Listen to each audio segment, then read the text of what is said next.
함께 나눌 말씀 야고보서 1장 12절부터 9절부터 18절의 말씀입니다. 신약성경 371면 야고보서 1장 9절부터 18절 말씀. 우리 한 목소리로 같이 봉독합니다. 낮은 형제는 자기의 높음을 자랑하고 부한 자는 자기의 낮아짐을 자랑할지니 이는 그가 풀의 꽃과 같이 지나감이라. 해가 돋고 뜨거운 바람이 불어 풀을 말리면 꽃이 떨어져 그 모양의 아름다움이 없어지나니 부한 자도 그 행하는 일에 이와 같이 쇠잔하리라. 시험을 참는 자는 복이 있나니 이는 시련을 견뎌낸 자가 주께서 자기를 사랑하시는 자들에게 약속하신 생명의 면류관을 얻을 것이기 때문이라. 사람이 시험을 받을 때 내가 하나님께 시험을 받는다 하지 말지니 하나님은 악에게 시험을 받지도 아니하시고 친히 아무도 시험하지 아니하시느니라. 오직 각 사람이 시험을 받는 것은 자기의 욕심에 끌려 미혹됨이니 욕심이 잉태한 즉 죄를 낳고 죄가 장성한 즉 사망을 낳느니라. 내 사랑하는 형제들아 속지 말라. 온갖 좋은 은사와 온전한 선물이 다 위로부터 빛들의 아버지께로부터 내려오나니 그는 변함도 없으시고 회전하는 그림자도 없으시니라. 그가 그 피조물 중에 우리로 한 첫 열매가 되게 하시려고 자기의 뜻을 따라 진리의 말씀으로 우리를 낳으셨느니라. 아멘. 오늘은 야고보서 세 번째 시간으로 욕심을 버리고 하나님으로 살라라는 제목으로 같이 말씀을 나누도록 하겠습니다. 그리스도인이 된 뒤에 우리의 삶에 새로운 고민과 갈등이 생깁니다. 우리가 예수 믿기 전에는 세상의 방식에서 내가 원하는 것을 무엇대로 해도 누가 뭐라 할 사람이 없습니다. 우리가 흔히 말하는 대로 내가 원하는 대로 내 인생을 내가 살아가는데 당신이 무슨 상관이냐라고 말할 수 있는 삶이었습니다. 우리가 신앙생활을 시작하게 되면 때로는 더 좋아질 줄 알았는데 더 안 좋게 느껴지는 순간이 찾아옵니다. 그것은 뭐냐면 내 안에 갈등이 생기기 시작한다는 것입니다. 우리가 하나님 앞에서 어떻게 살아야 하는가를 배우는 동안에 내가 그렇게 살지 않고 있고 또 그렇게 사는 것이 쉽지 않다는 것을 경험하면서 내면에 갈등이 일어나는 것입니다. 성숙한 신앙이란 뭐냐? 그 내면의 갈등에서 하나님이 원하시는 것을 기쁨으로 선택할 수 있고 내가 이전에 내 마음을 따라서 살아갔던 함부로 살아갔던 마음껏 살아갔던 삶의 자리에서 벗어나서 하나님이 기뻐하시는 새로운 삶으로 변화되어진 삶을 사는 것인 줄로 믿습니다. 우리는 그리스도인이 됐을 때 반드시 우리의 행위로 구원받는 것은 아니지만 야고보가 우리에게 가르쳐주는 것이 있습니다. 그것은 뭐냐면 우리가 그리스도인이라면 달라져야 한다는 사실입니다. 우리는 이 세상 가운데 많은 사람들 중에 살지만 다르게 살아야 하고 다른 모습이어야 하고 계속적으로 달라져야 한다는 것입니다. 저는 우리 모두가 다 그리스도 안에서 아름답게 변화되어지고 성숙한 신앙으로 나아갈 수 있기를 바랍니다. 어떤 목사님이 그런 글을 쓰셨더라고요. 트위터에다가 변질되지 말고 변화하자.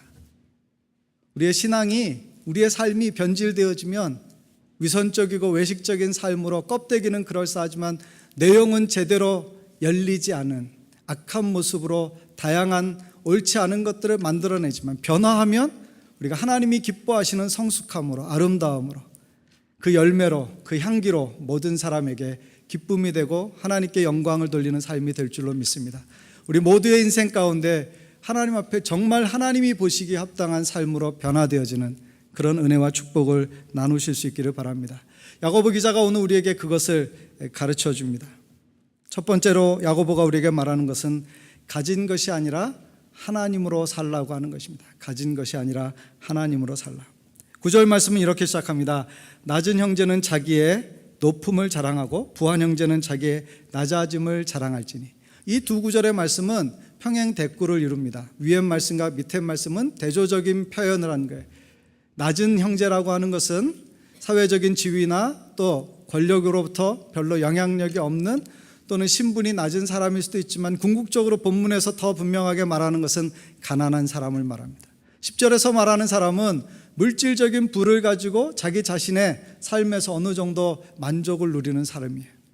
그런데 이 야고보는 그 두 사람이, 두 부류의 사람, 우리 모두가 다 아마 그 둘 중에 하나일 수 있는데 그 사람들에게 말하기를 서로 대꾸로, 서로 반대로 말하는 것입니다. 가난한 형제들은 자기의 높음을 자랑하고 부자 형제들은 자기의 낮아짐을 자랑하라고 말합니다. 그것은 어떤 의미가 있는 것입니까? 가난하다는 것은 일상생활 가운데서 자기가 원하는 만큼의 자원을 갖고 있지 않아서 때로 조금 불편할 수는 있지만 그것 때문에 그 사람의 인생과 신분이 결코 결정되어지는 것은 아니라고 하는 것을 말합니다. 성경시대에도 부자도 있었지만 가난한 사람도 있었습니다. 그 가난한 사람들을 향해서 야고보는 이렇게 말하는 거예요. 여러분이 가난하기 때문에 여러분 자신을 하나님 앞에서도 쓸모없는 사람처럼 여기지 마십시오. 인생을 사는 동안에 세상에서 뒤처진 사람으로 생각하지 마십시오. 하나님 앞에서 여러분의 인생은 하나님이 정해주신 가치로 결정되어집니다. 그것을 알려주는 것입니다. 여러분, 우리가 세상 가운데서 가난할 수 있어요. 그러나 그 가난한 것이 결코 내 패배거나 내 인생의 실패나 좌절이 될 수 없다는 사실입니다. 여러분 가운데 혹 가난한 그런 시절, 과거의 배경을 가지고 있을 수도 있고 지금도 그런 삶의 자리 가운데 있을 수도 있습니다. 그러나 그것이 우리를 결코 낭망시키는 것이 되지는 못할 것입니다. 가난은 부끄러운 것이 아니라 불편한 것입니다. 그것은 어떤 때 우리가 우리 스스로의 어떤 과오나 잘못으로 인해서 그렇게 되어질 수도 있지만 우리가 그렇게 벗어날 수 없는 그런 상황과 환경 가운데 태어나서 자라가서 그렇게 살아갈 수도 있다는 것입니다. 저는 국민학교 2학년 때부터 4학년 때까지 집이 없어서 천막에서 살았습니다. 흔히 우리가 말하는 다다미 침상을 놓고 난로 하나 켜져 있는 그런 천막에서 살았어요. 4학년 때 저희 어머니하고 제가 처음 단칸방에 살았습니다.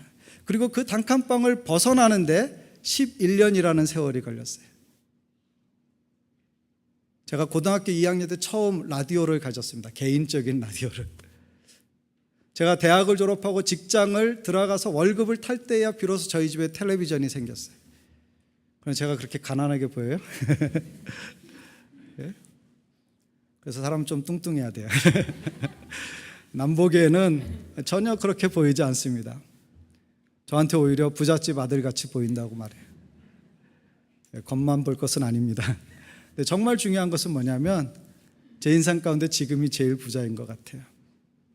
근데 정말 우리를 부자로 만드는 것은 내가 가지고 있는 소유에 의해서 결정되어지는 내 마음이 아니라 하나님께서 내게 주신 인생의 가치로 결정되어진다는 것입니다. 우리 인생 가운데 얼마나 많은 것들이 우리에게 잘못된 가치관을 심어서 우리로 하여금 하나님 앞에서 살아가는 우리의 인생을 부끄럽게 만드는지 모릅니다. 여러분, 여러분의 인생에 돈이 조금 없는 것은 불편할 수 있어요. 때로 제일 안타까운 것은 사람 노릇해야 될 때 그렇게 하지 못하는 것은 아픔일 수도 있습니다. 그러나 그것 때문에 여러분의 인생을 스스로 낮게 평가하지 말라는 것입니다. 야고보는 그렇게 말하는 거예요.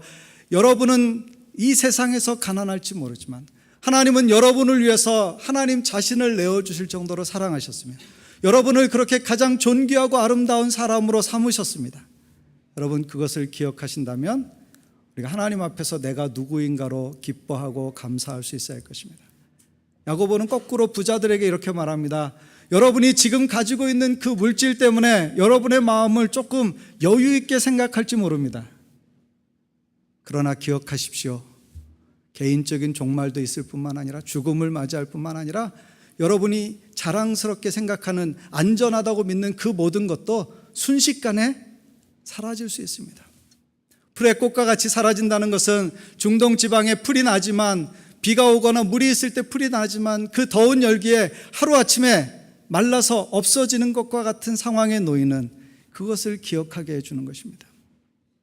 인생의 모든 것이 사라지고 우리가 우리의 인생을 마치는 그날은 예기치 않은 때 오는 것입니다. 죽음이라고 하는 것은 어떻게 우리에게 찾아옵니까?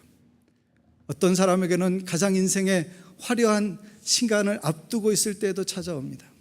어제 케냐에서 폭탄 테러가 일어났어요. 이슬람 반군들이 쇼핑몰을 공격해서 많은 사람을 인질로 잡고 수류탄을 터뜨리고 총을 난사해서 지금까지 59명이 죽었습니다. 오늘 아침 뉴스에서.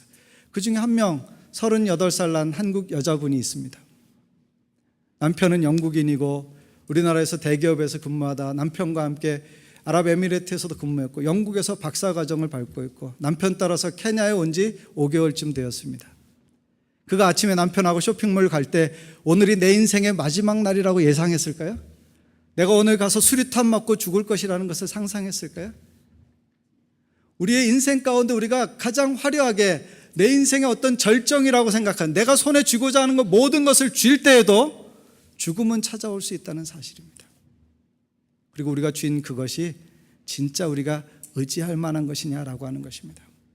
성경은 우리에게 돈에 대해서 가르칠 때 우리가 가지고 있는 황금 만능주의 사상을 벗어버리라고 합니다. 사람은 돈이면 뭐든지 다 할 수 있다고 생각할 수 있습니다. 그러나 하나님이 보실 때 웃으시는 것입니다. 어떤 사람들은 돈이 된다면, 돈이라면 뭐든지 할 수 있다고 생각합니다. 그거야말로 우리가 이 세상을 사는 동안에 가장 자기 자신을 비참한 곳에 두는 것이 아닙니까? 때로는 돈 때문에 가족이 깨어지기도 하고, 때로는 돈 때문에 원수가 되기도 하고, 때로는 돈이 사람의 마음을 낙심하고 좌절하기도 합니다. 그건 돈이 없어 봐서 하는 소리지 이렇게 말씀하실지 모르겠어요. 그러나 돈을 아무리 많이 가졌다 하더라도 돈에 만족한 사람을 만나본 적은 없는 것 같아요. 난 이제 더 이상 돈 벌 필요가 없어. 돈 더 이상 안 벌어도 돼. 소유 없어도 돼. 이제 죽을 때까지. 물론 우리가 볼 때 객관적으로 그만한 부를 가진 사람은 있을지 모르지만 그 사람의 심정은 우리 마음 같지는 않을 거예요. 그도 여전히 어떻게 생각해요? 자기보다 더 부자인 사람도 생각할 수 있고요. 그래도 나는 더 벌고 싶다는 생각을 할 수도 있을 것입니다. 성경은 그러나 돈을 사랑하는 것이 일만하게 뿌리가 된다고 가르칩니다. 돈 때문에 사람들이 믿음의 길에서 멀어지기도 하고 세상 가운데 하지 말아야 할 일을 하기도 하고 하나님 앞에 부끄러운 인생으로 자기의 삶을 살아갈 수도 있다는 것입니다. 우리가 누구입니까? 우리는 하나님을 믿는 사람이고 하나님으로 사는 사람입니다. 하나님으로 만족하고 하나님의 영광을 위해서 사는 사람이에요. 그런데 돈을 하나님으로 바꾸어 버리는 일들이 일어나고 있다는 것을 경고하는 것입니다. 돈은 필요합니다. 그러나 돈이 하나님은 될 수 없습니다. 근데 마태복음 6장에서 예수님이 그렇게 말씀하세요. 너희가 돈과 하나님을 겸하여 섬길 수 없다라고 말합니다. 여러분, 이 말씀은 우리에게 주는 교훈이 있어요. 그것은 뭐냐면 우리가 돈을 하나님처럼 섬기고 있다라는 그런 말씀을 내포하고 있는 거예요. 우리의 삶의 태도 가운데에서 우리가 믿음으로 산다고 하고 뭐 때문에 산다고 이렇게 영적인 표현을 하지만 우리의 삶의 궁극적인 가치를 돈에 두면 우리가 어떻게 해요? 하나님보다 돈을 섬기는 것이 될 수 있어요. 예수님이 말씀하시는 거예요. 돈과 재물을, 하나님과 재물을 겸하여 섬길 수 없다. 우리의 마음이 어디에 있는가를 말씀하시는 것입니다. 내 마음이 있는 것을 잘 살펴봐라. 여러분의 인생 가운데 우리가 어떤 것에 소유가 넉넉해서 그것으로 우리가 선한 일을 할 수 있고 하나님께 영광 돌리는 삶을 살 수 있다면 좋습니다. 그러나 그렇지 않다 하더라도 우리가 거기에 비겁해지거나 비굴해질 필요는 없습니다. 우리가 사는 것은 돈으로가 아니라 하나님으로 사는 것을 배우기 때문입니다. 저 여러분이 그렇기 때문에 우리의 인생 가운데서 부를 기준으로 사는 것이 아니라 하나님을 기준으로 살아가실 수 있기를 바랍니다. 내가 얼마나 많이 가졌는가가 내 마음을 안전하게 하고 평안하게 하는 것이 아니라 이 모든 것이 누구에게서 왔는가, 그리고 이 모든 것이 누구에게 속한 것인가를 기억하라는 것입니다. 우리 아이들이 교회에 와서 유아부실에서 놀 때에는 거기는 모든 장난감을 가지고 놀 수 있어요. 장난감을 쌓아도 되고 장난감을 뉘어놔도 되고 장난감을 펼칠 수도 있고요. 마음대로 조립할 수 있어요. 근데 한 가지 룰이 있죠. 갈 때는 뭐예요? 정리해놓고 가는 거예요. 우리가 그렇게 말하지. 야, 클린업 해라. 그럼 애들이 처음 놀았던 거 레고 다 풀어서 원위치 시키고 자동차 놓고 책상에 의자 딱 맞춰 놓고 집에 돌아가는 거예요. 여러분의 가지신 모든 것들이 언젠가 여러분에게 그렇게 말할 때가 있을 거예요. 이제 정리해 놓고 갈 시간이다.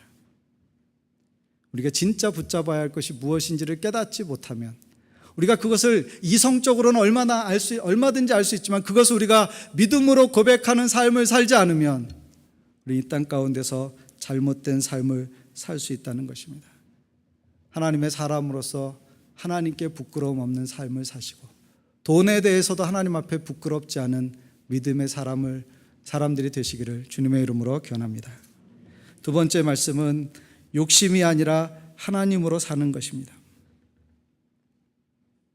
우리가 여러 가지 어려움을 만날 때 사람들은 그 어려움에 대해서 이런 관점을 가질 수가 있다는 거예요. 인생의 실패와 쓴맛을 맛보게 될 때, 우리가 고난을 받을 때, 때로는 우리가 유혹을 받을 때 사람들은 흔히 그렇게 말한다는 거예요.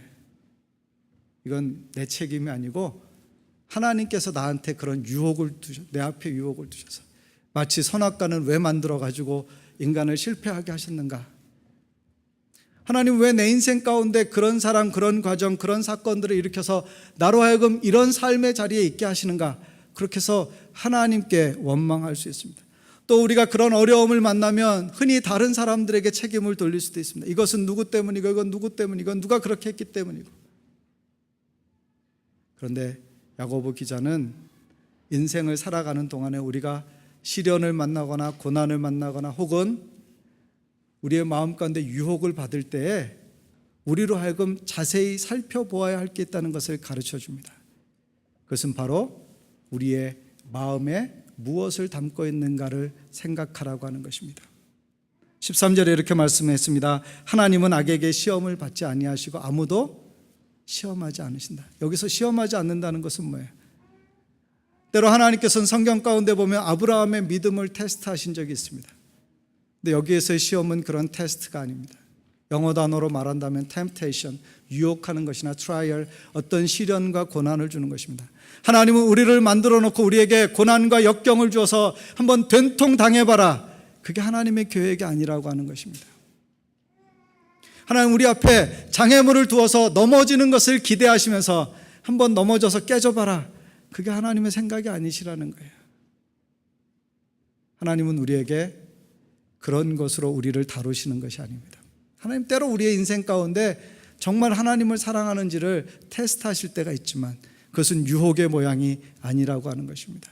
야고보 기자는 우리가 그렇게 되어지는 것을 14절에서 이렇게 설명합니다. 오직 각 사람이 시험을 받는 것은 자기 욕심에 끌려 미혹됨이니.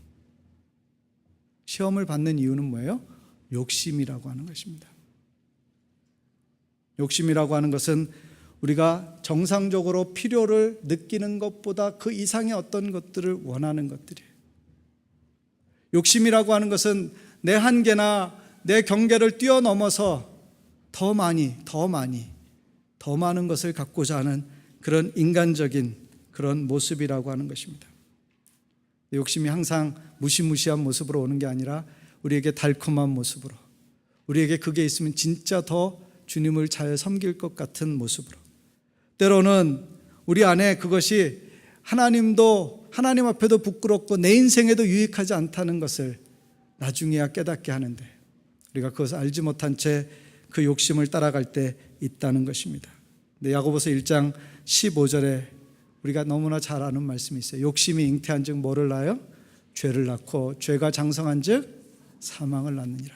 그러면 욕심과 죄와 사망은 뭐예요? 연결고리입니다. 그래서 함께 끼워져 있는 거예요. 우리가 인생에서 하나님 앞에 부끄러운 삶을 살고 하나님 앞에 영원한 심판을 받는 일은 어디에서 왔는가? 죄로부터 왔어요. 근데 그 죄는 어디에서부터 기인하는가? 욕심에서부터 시작됐다는 거예요.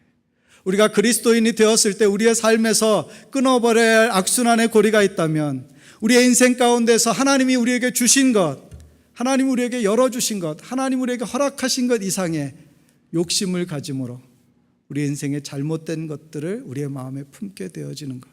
그래서 우리가 죄를 짓고 그것이 죄인지도 모르다가 하나님 앞에 심판받는 일이 없어야 한다는 사실입니다. 그리스도인이라도 우리가 그런 욕심을 충분히 가질 수 있습니다. 때로는 우리가 영적인 일에 있어서도 그런 욕심이 있는 것을 발견할 수 있습니다. 우리가 신앙생활한다고 하면서도 그런 어떤 기독교 기관이든 교회이든 우리가 가지고 있는 비전이든 우리의 꿈이든 우리의 목표이든 때로는 그런 것들이 우리를 욕심으로 이끌 수 있다는 것입니다. 우리가 겉은 번지르하게 우리가 신앙적인 미사역으로 그것을 포장하였지만 그 내면에 우리 안에 있는 숨은 동기들, 거짓된 가치들, 이기적이고 자기중심적인 마음들, 여러분 그것은 반드시 죄로 연결되어지고 그것은 하나님이 기뻐하시지 않는 결과를 낳는다는 것입니다. 하나님을 두려워하지 않는 사람을 두려워하는 것보다 하나님을 두려워하는 사람을 두려워해야 할 줄로 믿습니다. 우리는 하나님 앞에 하나님이 우리의 중심을 보고 계시다는 사실을 두려움으로 섬겨야 할 것입니다. 여러분, 하나님은 경외의 대상입니다. 제가 언젠가도 말씀드렸어요. 하나님은 그렇게 만만히 보실 분이 아닙니다. 여러분의 편의에 따라서 내 마음대로 내 생각대로 내가 이럴 땐 이렇게 해주시고 저럴 땐 저렇게 해주시고 아무 기준 없이 그냥 내 원하는 대로 나만을 위해서 움직여주시는 그런 나의 어떤 존재가 아닙니다. 요술 램프에 들어있는 지니와 같은 존재가 아니라 하나님은 하나님의 기준과 관점을 가지고 계시고 우리의 심중에 이르는 생각을 알고 계시고 우리의 삶을 살피시는 분이세요. 그러므로 저와 여러분이 무엇을 하든 무엇을 말하든 무슨 일을 도모하든 어떤 역사를 이루든 우리의 삶에서나 신앙에서 욕심으로 우리가 어떤 것을 행하지 않도록 그것이 하나님 앞에 부끄러운 죄가 되지 않도록 우리의 마음을 잘 살펴야 할 것입니다. 저 여러분의 삶 가운데 유혹을 이기는 하나님의 신전 앞에 있는 하나님 앞에 살아가는 믿음의 태도를 늘 가지실 수 있기를 바랍니다. 시험의 결과를 죽음이라고 했는데 그 모든 것들이 자기의 마음으로부터 온다는 거예요. 야고보 기자는 바로 앞에 단락에서 무엇을 얘기했어요? 돈에 대해서 이야기했습니다. 그리고 그 돈에 대한 이야기를 이 구절에서 또 이어서 말씀하는 것입니다. 우리가 세상을 살아가는 동안에 필요한 것 있지만 그러나 그것을 뛰어넘어서 욕심을 가질 때 그것은 하나님 앞에 합당하지 않다라고 하는 것을 말하는 것입니다. 그래서 16절에 야고보가 이렇게 간절하게 당부하는 거예요. 내 사랑하는 형제들아 속지 말라. 여러분, 신앙생활할 때 때로 우리가 우리 자신을 속일 수도 있고요, 하나님을 속일 수도 있어요. 갈라디아서 6장에 그러나 하나님은 만홀히 여김을 받는 분이 아니시라고 했어요. 사람은 속일 수 있어요. 여러분이 저의 모든 것을 알고 있는 건 아니잖아요. 그렇다고 또 뭘 갑자기 궁금해하실 필요는 없습니다. 우리가 부부라고 할지라도 모든 것을 다 아는 것은 아닐 수 있어요. 왜요? 사람은 속일 수 있기 때문에. 늘 속일 수 없는 분이 계세요. 그렇기 때문에 우리가 그 하나님 앞에 서 있는 삶의 자세로 모든 사람 앞에 서 있으면 우리가 가장 건강하고 정상적이에요. 근데 우리가 하나님 앞에 서 있는 모습, 하나님이 아시는 내 모습과 달리 내가 남에게 다른 모습으로 변신하면 그것은 하나님 앞에 합당하지 않은 모습으로 살아가는 것입니다. 야고보 기자는 우리가 욕심에 끌려서 그렇게 잘못된 삶의 태도를 가지고 살아가는 것을 경계하고 있는 거예요. 그래서 이렇게 말하는 거예요. 내 사랑하는 형제들아 속지 말라. 여러분, 야고보의 진정성이 느껴집니까? 내 사랑하는 형제들아. 그럼 이렇게 말하는 거예요. 믿음을 가진 형제들이여, 하나님 앞에 올바른 것을 분별하십시오. 하나님이 원하시는 것이 무엇인지를 깨달으십시오. 그리고 욕심이 아니라 하나님이 기뻐하시는 것으로, 하나님이 주신 것으로 만족한 삶을 누리십시오. 그 결론의 이야기가 17절과 18절에 나옵니다. 세 번째 메시지는 뭐냐면 내가 원하는 것이 아니라 하나님으로 살라고 하는 것입니다. 자, 돈에 대해서 이야기했어요. 부자와 가난한 사람들에 대해서 이야기했습니다. 그리고 욕심에 대해서 이야기했어요. 그럼 우리가 어떻게 살아야 하는가라고 할 때 야고보는 17절과 18절 말씀으로 우리에게 말씀해 줍니다. 17절은 뭐예요? 온갖 좋은 은사와 온전한 선물이 다 위로부터 빛들의 아버지께로부터 내려오나니. 우리가 필요한 모든 것은요, 우리에게 주실 수 있는 하나님의 좋은 선물들은 다 위로부터, 하나님께로부터 온다는 거예요. 우리의 삶 가운데서 정말 우리의 삶을 가치 있게 하고 의미 있게 하는 것은 세상에서 우리가 잡을 수 있는 것으로 오는 것이 아니라 하나님께서 우리에게 주시는 것으로 온다는 것입니다. 여러분, 영적인 축복, 영적인 부요함을 누리시고 하나님 앞에서 영원한 인생의 가치를 발견하시고 하나님이 주시는 은사로 이 땅 가운데서 하나님이 기뻐하시는 일을 행할 때 우리가 지금과 내세, 지금부터 영원까지 하나님의 은혜 안에 살게 될 줄로 믿습니다. 그 하나님을 이렇게 야고보는 말해요. 17절 중반에 보시면 그는 변함도 없으시고 회전하는 그림자도 없으시니라. 하나님은 어떤 분이세요? 변함이 없으신 분이세요. 하나님은 사람이 아니시기 때문에 이랬다 저랬다 하지 않으십니다. 앞에 한 말 뒤에 한 말이 다르지 않습니다. 어제 말하고 오늘 다르게 말하지 않습니다. 하나님은 약속하신 것을 이루시는 분이십니다. 하나님은 영원부터 영원까지 계십니다. 하나님은 모든 것을 아시는 분이십니다. 그분은 회전하는 그림자도 없어요. 사람은 어때요? 앞모습과 뒷모습이 다를 수 있습니다. 그러나 하나님은 회전하는 그림자가 없으세요. 그 말은 어떤 의미예요?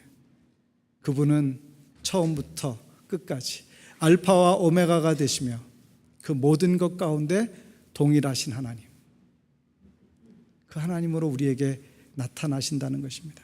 그 영원하신 하나님이 우리에게 주시는 것이 있다는 것을 기억하게 하는 것입니다.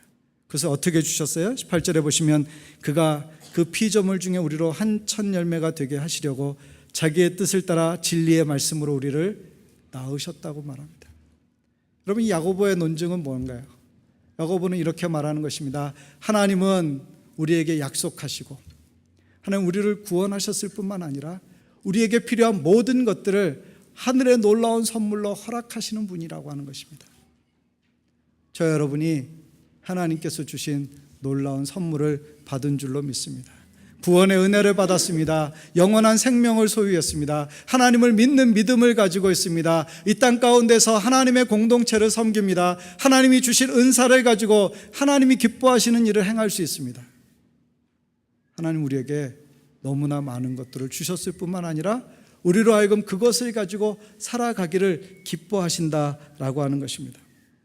하나님이 그렇게 우리에게 은혜와 은사를 선물로 주신 이유는 뭘까요? 그것은 하나님 앞에 합당한 삶을 살아가는 것이고 하나님께 영광 돌리는 것이며 하나님의 자녀된 우리가 그리스도의 몸된 교회를 통해서 하나님 앞에 영광 돌리는 삶을 살기를 원하시는 것입니다. 여러분, 야고보 기자는 이 편지를 쓸 때 어떤 고립무원에 살고 있는 어떤 한 사람 한 사람을 기억하는 것이 아닙니다. 각지에 흩어져 있는 믿음의 형제들을 기억하면서 그들이 하나님 앞에서 함께 주님을 섬길 때 어떤 마음으로 살아가야 할 것을 말씀해 주는 것입니다. 우리가 하나님 앞에 하나님의 선물로 은혜와 은사를 받습니다. 그것을 우리가 어떻게 쓸 수 있습니까? 여러분, 하나님 우리에게 그것을 허락하신 이유는 나만을 위해서 이기적인 목적으로 사용하라고 주시는 것이 아닙니다. 성경에서 은사를 주시는 중요한 이유는 뭐냐면 다른 사람을 섬기기 위하여 주시는 것입니다. 여러분이 무언가를 가지고 있고 무언가를 잘할 수 있다면, 여러분이 하나님 앞에서 하나님을 섬기고자 하는 마음이 있다면 그것은 다른 사람들을 유익하게 하는데 쓸 때에야 비로소 가치가 있다는 것입니다. 하나님 우리에게 뭔가 주실 땐 그것은 우리만 쓰라고 주시는 것이 아닙니다. 우리를 통하여서 다른 사람들, 우리를 통하여서 민족과 열방을 섬기게 하기 위하여 주셨다는 것입니다. 여러분, 그것을 여러분이 사용하셔야 됩니다. 어떻게요? 주님의 영광을 위하여. 우리가 세상에서 영원히 붙잡을 수 없는 것을 붙잡기 위해서 우리의 인생을 다 낭비하고 언젠가 허물을 고백할 수밖에 없는 그런 인생으로 살아갈 것이 아니라 하나님 앞에서 우리에게 주신 그 진정한 가치를 따라 살면서, 하나님, 내가 세상에서 비록 고난과 역경과 시련을 만났었지만, 하나님 앞에 수고와 헌신과 희생의 삶이 있었지만 그래도 너무나 감사합니다. 하나님의 은혜를 깨닫고 하나님의 선물로 하나님의 영광을 돌리는 삶을 살 수 있게 해주시니 너무나 감사합니다. 제가 어제 원주민들 가운데 비즈니스를 통해서 그분들을 섬기는 김진수 장로님이라는 분을 만났어요. 그분이 쓴 자전적인 자기 고백적인 책이 있는데 그 책의 제목이 인생은 불확실하지만 하나님은 확실하다라는 거예요. 제가 그분하고 교제하다가 이분은 하루 전에 만났더라면 내가 설교 제목을 바꿨을 텐데 지난주에 이어서 두 번째로 그런 마음이 들었었어요. 인생은 불확실하지만 하나님은 확실하다. 그분은 강원도 삼척에서 태어나서 어렵게 어린 시절을 보냈어요. 흔히 말하는 자수성가형입니다. 그냥 공업 고등학교와 대학교 전문학교와 같은 것을 공부하고 그 다음에 야간대학에 다니면서 공부하고 회사에 취직해서 미국에 연수 보내줬는데 미국 가서 보니까 여기서 좀 공부를 더 했으면 좋겠다 해서 꿈을 가지고 30살이 넘어서 미국에 유학을 하고 공부를 마치고 회사를 창업했어요. 하나님 앞에 처음부터 믿음으로 기업을 이루고자 하는 그런 꿈을 가졌는데 그 회사가 한 500명쯤 직원을 거느릴 만큼 큰 회사가 되었습니다. 50대 중반에 회사를 정리했습니다. 그리고 하나님 앞에서 그 받은 돈을 가지고 생각할 때 이게 누구 건가? 내가 얼만큼 노력했는가 생각해 보니까 그분의 표현으로는 자기가 36.5%는 자기 거래요. 자기가 수고했고 자기가 왜냐하면 너무나 열심히 공부한 거예요. 하루에 15시간 이상 자기가 해야 될 일에 몰두했고요. 정말로 인생을 살아가는 동안에 쉼 없이 끊임없이 분투하며 어려움을 딛고 노력했기 때문에 36.5%는 자기 몫이라는 거예요. 근데 63.5%는 누구 거냐? 하나님이 없었으면 못했다는 거예요. 내 힘으로 다 얻은 것도 아니고 내 계획대로 다 된 것도 아니고 내 손으로 다 번 것도 아니다. 그래서 그 돈을 받았을 때 63.5%를 가지고 자선재단을 설립했어요. 그레이스 체리티라고 해서 자선재단을 설립해서 매년 굉장히 많은 돈을 자선 사업을 위해서 가난하고 어려운 사람들을 위해서 돕고 있습니다. 그가 수년 전에 러브코라는 단체를 통해서 BC주 북부에 있는 원주민 마을 선교를 갔다가 긱섬이라는 지역에 갔는데 저도 얘기를 들어보니까 거기가 BC주에서 가장 고사리가 많이 나는 곳이래요. 근데 사업가의 눈이니까 이것 좀 하면 사업이 되겠다 이렇게 발견이 된 거예요. 돈을 벌려는 목적으로 하는 것은 아닙니다. 물론 사업이니까 손해를 보면서 계속 거기다가 부어 넣을 수는 없죠. 어느 정도 이익은 있어야 할 것입니다. 그러나 돈은 목적이 아니었어요. 근데 그가 원주민을 바라볼 때 하나님이 주시는 음성이 있었어요. 그건 뭐냐면 자기 큰형은 알코올 중독으로 40대에 죽었고 자기 둘째 형은 자살했고 자기 누나는 초등학교밖에 나오지 못한 인생의 고난을 경험한 가정에서 자랐기 때문에 그런 어려움을 딛고 섰을 때 원주민 마을에 가서 보니까 그 원주민이 꼭 자기 형과 누나 같더라는 거예요. 왜? 원주민들은 알코올 중독 비율이 굉장히 높습니다. 나라에서 돈은 주지만 일은 없거든요. 할 수 있는 게 뭐예요? 알코올 중독자. 특별히 청소년의 알코올 중독 비율은 굉장히 높다고 그래요. 뿐만 아니라 원주민 청소년의 자살률은 보통 캐나다의 일반적인 청소년의 자살률의 6배입니다. 밴쿠버의 홈리스의 85%는 원주민이에요. 그들의 인생 가운데 꿈이 없습니다. 아무것도 생각하지 않는 사람처럼 살아가는 거예요. 술 취한 채 인생을 방임하니까 삼촌하고 조카 사이에도 애가 태어납니다. 근친상간이 일어나서 이 생물학적으로 보면 좀 안 좋은 요소들을, 유전적인 요소들을 가진 아이들이 많이 태어난다고 그래요. 고등학교를 졸업한 사람을 찾아보기가 어려워요. 왜? 인생에 꿈이 없는데 공부는 해서 뭐해? 그러니까 학교 가지 않는 거예요. 가만히 보니까 자기 집안 식구들 같다라는 거예요. 하나님께서 그런 마음을 주셔서 거기다 집도 사고 그들을 어떻게 도울 수 있을까? 그리고 회사를 세워서 궁극적으로는 그들의 회사가 되게 하려는 목적을 가지고 섬기시는 거예요. 그분이 그런 고백을 하시는 거예요.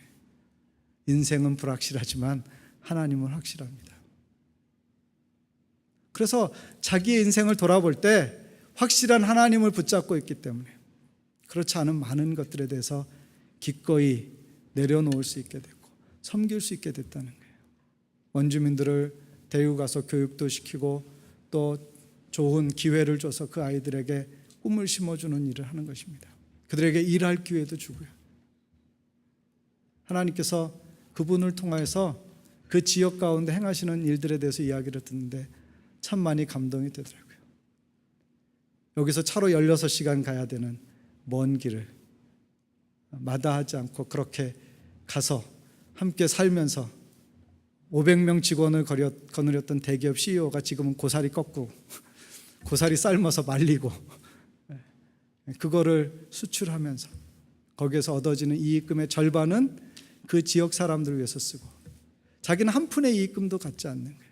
30%는 선교비로 20%는 장학금으로 모든 것들을 그들을 위해서 사용한다는 그 얘기를 들을 때 부러웠어요.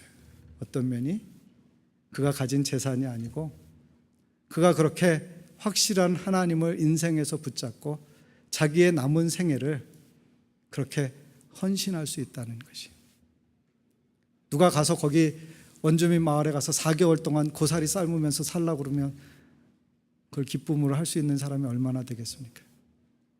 쉬운 일 아니에요. 그러나 할 수 있는 것은 뭐냐? 그가 하나님 앞에 자신의 인생의 가치를 발견했다는 거예요. 내가 앞으로 지금 60세 정도 되셨는데 얼마나 더 살 수 있는가? 내가 무엇을 위해서 살아야 할 것인가를 생각할 때 내 인생 가운데 하나님이 주셨다는 것 기억하고 이제 하나님께 돌려드리며 하나님의 기쁨이 되는 삶을 살기 위해서 내 남은 여생을 살겠다라고 하는데 참 마음 가운데 감동이 있었습니다. 사랑하는 성도 여러분, 저는 우리 교회 지체들 가운데도 그렇게 우리의 인생을 통해서 하나님이 우리에게 무엇을 주셨든지 어떤 은사를 주셨든지 그것을 이제 내 인생의 나만을 위해서 사용하는 사람이 아니라 이제는 그것을 하나님의 영광을 위하여 그리스도의 몸된 교회를 위하여 이 땅 가운데 하나님의 사랑을 갈급해하는 사람들을 위하여 기꺼이 나누어 줄 줄 아는 그런 마음으로 살아가는 사람들, 그리고 그런 고백들, 그리고 그런 삶의 결단들, 그리고 그런 간증들이 우리 가운데 더 많아질 수 있기를 기대합니다. 저희부터 그렇게 살아야겠고 모든 성도들이 그렇게 살 수 있기를 바랍니다. 하나님으로 사시기 바랍니다. 우리는 돈으로 사는 것이 아닙니다. 우리는 우리의 재능으로 사는 것도 아니고 우리가 우리의 인생에서 확실하게 장담할 수 있는 것은 아무것도 없습니다. 우리가 사는 것은 하나님을 믿는 믿음으로 사는 줄로 믿습니다. 하나님이 베풀어 주시는 은혜로 사는 것인 줄로 믿습니다. 그렇게 살아가시는 저와 여러분이 되시기를 주님의 이름으로 간절히 부탁드립니다. 같이 기도하겠습니다.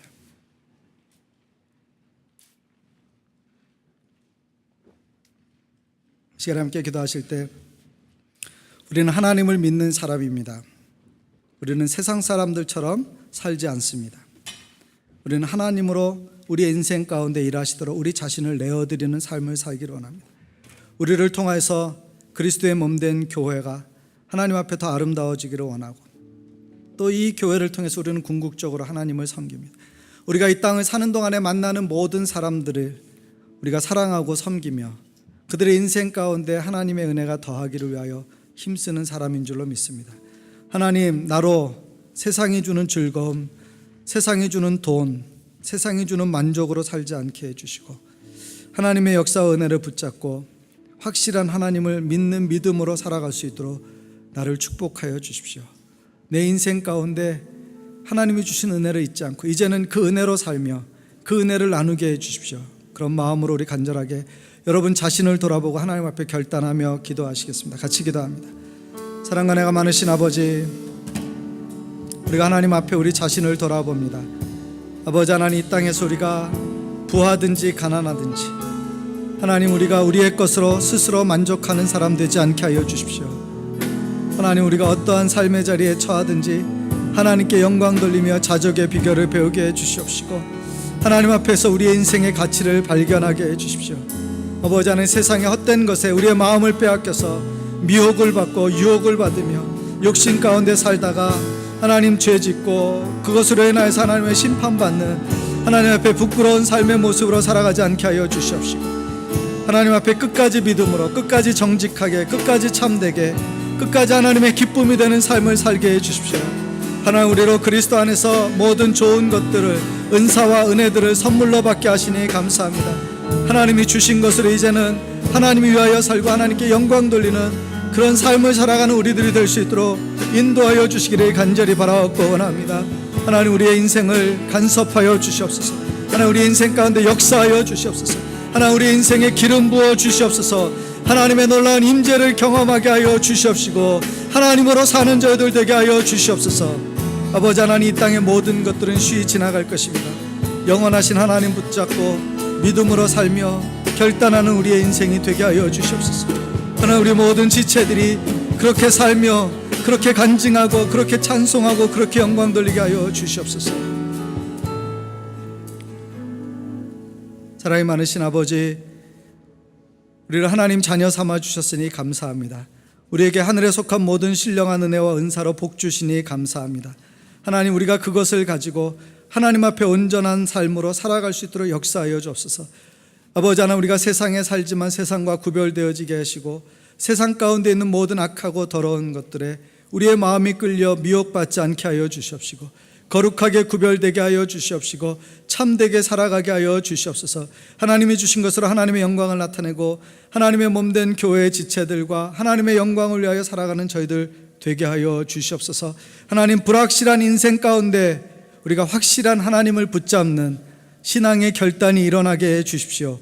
하나님, 하나님을 믿으면서도 하나님을 믿지 않는 자처럼 살아가는 어리석은 사람 되지 않게 해주시고 하나님을 믿는 사람으로서 이제는 하나님 앞에 구별된 거룩한 결단이 있는 그런 삶으로 살아가도록 우리 모두 안에 역사하여 주시옵소서.